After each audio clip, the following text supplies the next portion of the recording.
ನಮ್ಮ ಬನ್ನೇರುಘಟ್ಟ ಗ್ರಾಮದ ಶ್ರೀ ಚಂಪಕಧಾಮ ಸ್ವಾಮಿ ದೇವಾಲಯ ಲೋಕದ ರಕ್ಷಣೆಗಾಗಿ ಸಾಕ್ಷಾತ್ ಭಗವಂತನೇ ಧರೆಗಿಳಿದು ನೆಲೆಸಿರುವ ಪುಣ್ಯ ಸ್ಥಳ. ಶ್ರೀದೇವಿ ಭೂದೇವಿ ಸಮೇತರಾಗಿ ಶ್ರೀ ಚಂಪಕಧಾಮ ಸ್ವಾಮಿಯು ತನ್ನ ದರ್ಶನಕ್ಕಾಗಿ ಬರುವ ಜನರನ್ನು ಕಾಣಲು ಅಲಂಕಾರಗೊಂಡು ಭಕ್ತರ ಕಣ್ಮನ ಸೆಳೆಯುವ ಶ್ರೀ ಚಂಪಕಧಾಮ ಸ್ವಾಮಿ. ಸಾಗರದಂತೆ ಹರಿದು ಬರುವ ಭಕ್ತ ಮಹಾಶಯರು ಗೋವಿಂದ ಗೋವಿಂದ ಎಂದು ಆರಾಧಿಸುತ್ತಾ ಸ್ವಾಮಿಯ ದರ್ಶನ ಪಡೆಯುವ ನಾವೇ ಧನ್ಯ.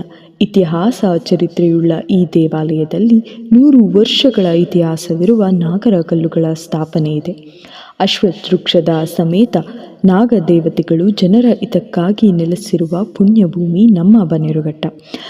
ಈ ನಾಗದೇವತೆಗಳು ಮದುವೆ ವಿಳಂಬ, ನಾಗದೋಷ ಪರಿಹಾರಕ್ಕೆ ಸೂಕ್ತ ಪರಿಹಾರವನ್ನು ನೀಡಿ ಭಕ್ತರನ್ನು ಶಾಪಮುಕ್ತರನ್ನಾಗಿ ಮಾಡುತ್ತಾರೆ.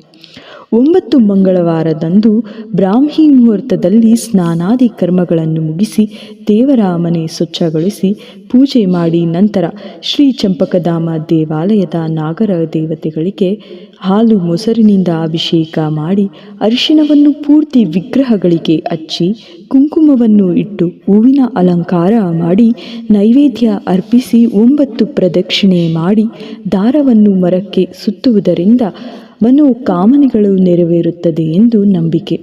ಭಕ್ತಿಯಿಂದ ಆರಾಧಿಸಿದರೆ ಭಗವಂತನ ಕೃಪೆಯು ಶಾಶ್ವತವಾಗಿ ದೊರೆಯುತ್ತದೆ. ಜೈ ಶ್ರೀರಾಮ್.